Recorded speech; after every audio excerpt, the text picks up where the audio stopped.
पारू या मालिकेच्या आजच्या भागात आपण पाहणार आहोत. घरातील सगळेच जण आदित्य आणि अनुष्काबद्दल बोलत असतात, त्यामुळे आदित्य लाजून खाली मान घालतो आणि तितक्यात पारू त्या ठिकाणी येते.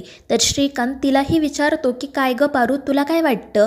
मात्र पारूला काही विषय माहिती नसतो, त्यामुळे मग श्रीकांत तिला असं सांगतो की आजच आदित्य लग्नासाठी एक मुलगी बघून आलाय आणि तू जरा त्याचा चेहरा तर बघ कसा लाल झाला आहे ते. आणि ते ऐकून पारूला खूप वाईट वाटतं. तर अहिल्यासुद्धा आदित्यला चिडवत म्हणत असते की आदित्य, जर तुला खरंच अनुष्का आवडली असेल ना तर तसं मला सांग, मी तिच्याशी बोलून घेते. पण ती अपॉइंटमेंट देईल की नाही काय माहीत. आणि ते ऐकून पुन्हा सगळेजण हसू लागतात. आणि त्याच वेळी ती अनुष्का त्या ठिकाणी येते आणि ती अहिल्याला म्हणते की यावेळी मी तुमची अपॉइंटमेंट न घेताच इथे आली आहे. आणि अनुष्काला असं अचानक समोर आलेलं बघून सगळ्यांनाच आश्चर्य वाटतं. आणि मग त्यानंतर सगळेजण तिचं आनंदाने स्वागत करतात. अनुष्कासुद्धा त्या सगळ्यांना भेटून खूप खुश असते. ती म्हणत असते की अहिल्या मॅम, मला माफ करा, मी न सांगता आज इथे आली. पण खरं तर ना तुम्हाला भेटल्याशिवाय मला राहावलंच नसतं, म्हणून मग डिरेक्टली मी घरीच आले. तुम्ही माझ्या आदर्श आहात आणि इतक्या वर्षांनंतर मी पहिल्यांदा तुम्हाला भेटते. मला खरंच खूप भांबावल्यासारखं झालं आहे.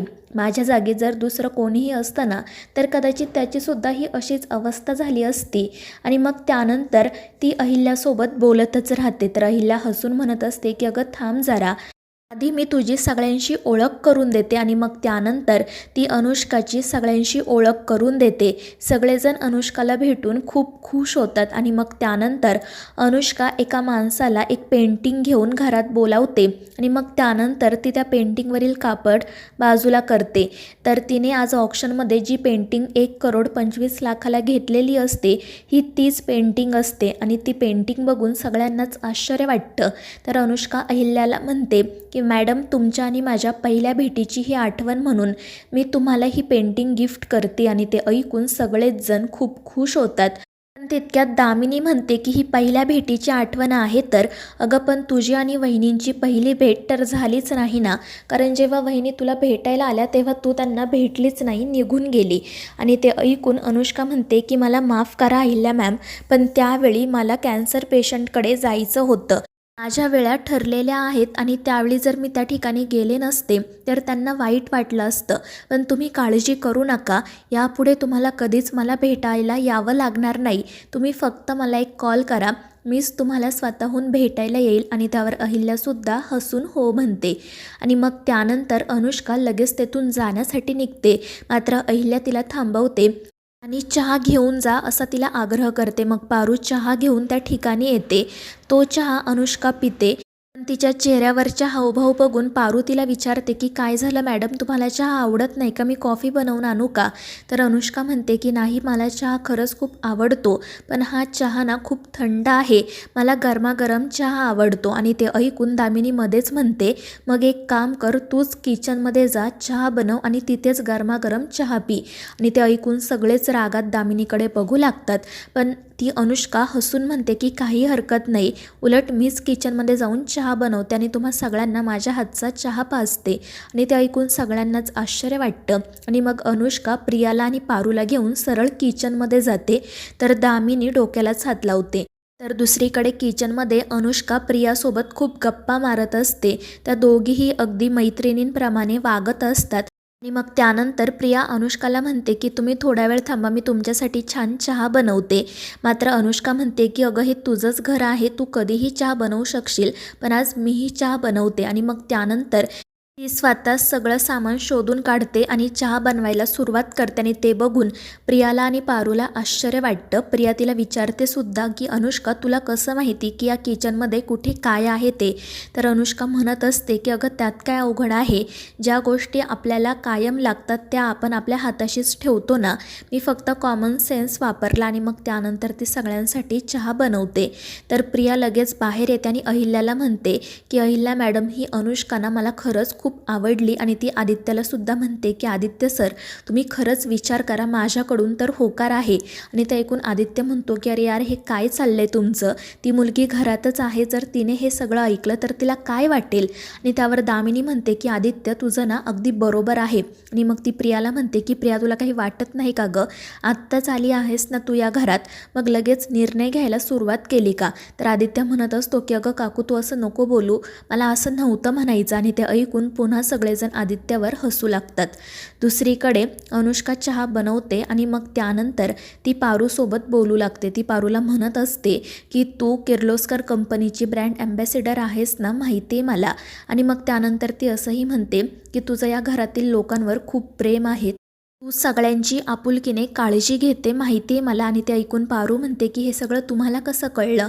तर ती अनुष्का हसून म्हणते की अगं कळायचं काय आहे त्यात, मला माणसं लक्षात येतातच ना. आणि मग त्यानंतर ती पारूला सुद्धा चहा देते आणि तिला म्हणते की चहा कसा झाला आहे मला नक्की सांग. त्यावर पारू हो म्हणते आणि मग अनुष्का चहाचा ट्रे घेऊन बाहेर जाण्यासाठी निघते.